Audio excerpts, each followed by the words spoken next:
শেখ হাসিনা ভারতে পালিয়ে যাওয়ার পর থেকেই বেশ কিছু অডিও ভাইরাল হয়েছে, যা বিভিন্ন গণমাধ্যমের প্রতিবেদনে উঠে এসেছে। শেখ হাসিনার মতো কণ্ঠে কথা বলা এই অডিওগুলো শেখ হাসিনার কিনা তা নিয়ে আছে নানান প্রশ্ন। সম্প্রতি তেমন একটি অডিও বার্তায় গেল 18 তারিখ হরতালে ডাক দেওয়ার জন্য আওয়ামী লীগের নেতাকর্মীদের নির্দেশ দিয়েছিলেন শেখ হাসিনা। আসলে কি হরতাল করার কোনো নির্দেশনা ছিল নাকি সবটাই গুজব? দর্শক, বিস্তারিত জানতে পুরো ভিডিওটি দেখুন।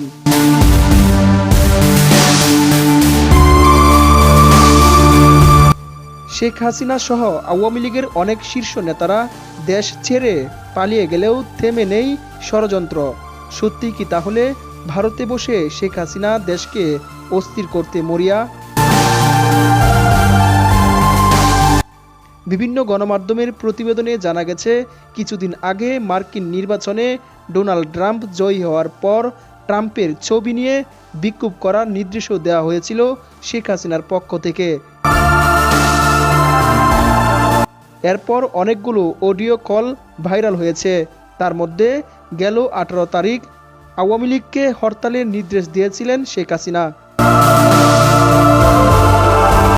ময়মনসিংহে আওয়ামী লীগের পক্ষ থেকে হরতাল পালনে সন্দেহে 70টি মোটরসাইকেল জব্দ করে যৌথ বাহিনী। পরে হরতালের প্রস্তুতি প্রমাণ না মেলায় কাগজপত্র চেক করে কয়েকটি অপরাধে 45টি মোটরসাইকেলের বিরুদ্ধে মামলা দেওয়া হয়।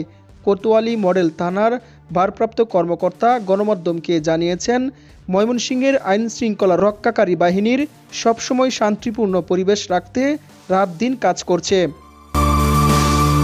তবে তিনি আরও জানান, ক্ষমতাচ্যুত সাবেক প্রধানমন্ত্রী শেখ হাসিনার নির্দেশে হরতাল পালন করতে না পারলেও বিশৃঙ্খল পরিবেশ সৃষ্টি করতে পারে স্থানীয় আওয়ামী লীগ ও অঙ্গ সহযোগী সংগঠনের নেতাকর্মীরা।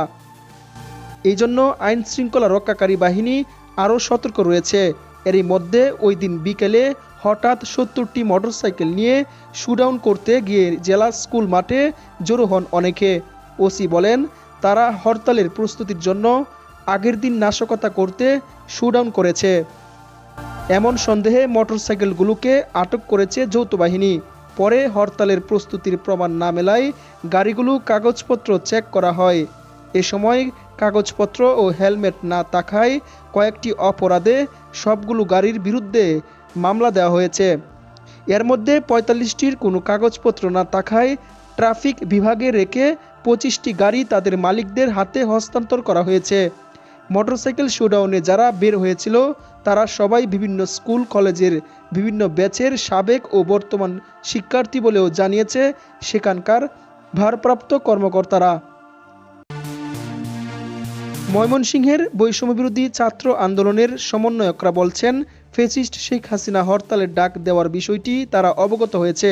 গেল শনিবার 18 জানুয়ারি তাদের কোনো নেতাকর্মী মাঠে নামতে পারেনি। দিনব্যাপী ময়মনসিংহ শহর সহ উপজেলাগুলোতে বৈষম্যবিরোধী ছাত্র আন্দোলনের নেতাকর্মীরা অবস্থান নিয়েছিলেন। কেউ মাঠ উত্তপ্ত করবার চেষ্টা করলে জনতা উপযুক্ত জবাব দিবে বলেও জানানো হয়েছিল তাদের পক্ষ থেকে।